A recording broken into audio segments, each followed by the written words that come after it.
नायनाया साबसिननो मबाइलजों सेबखाङा गारा मेगनजों गोसो होनानै नायोब्ला साबसिन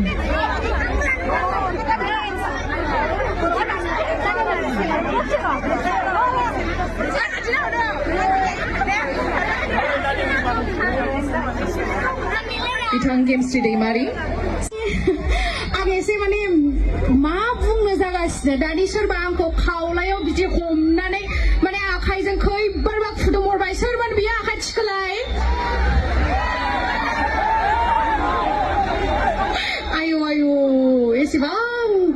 समायना नुथायबो लोगोसे एसे गिख्रंथावबो आं सानदों सोरबा सेंग्रासो नामा सेंग्रा होननानै आं एसे गोजोनदोंमोनबो नाथाय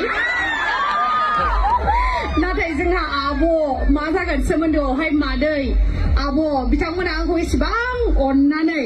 जे खावलायाव बिलिरनानै खुदुमदों बिनि थाखाय गिबियावनो साबायखर आरो लोगोसे हामलायनाय बावहरनाय थाबाय आरो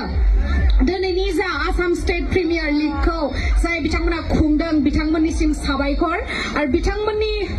लिंनाय लेखा नोंथांमोनजों आङो दायो मिनि खुसि रायलायनो मोनदों आरो लोगोसे रंजाफानो मोनदों नोंथांमोना रंजानाय मोनदोंना मोनाखै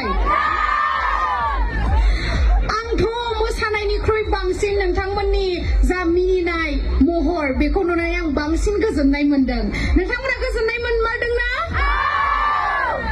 बे सिगांनाल' मोनदों खोमा बेखायनो औल' सिगांनाल' बुंहरगासिनो बैथिंलाय साबायखर बयनिसिमबो आरो लोगोसे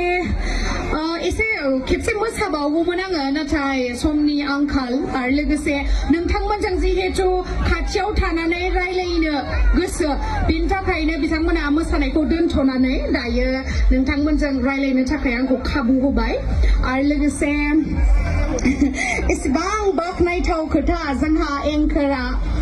बुंगासिनो आं बिराद लाजिनोबो ओंखारदों लोगोसे गोसो सिङाव एसे मोजांबो मोनदों गावनि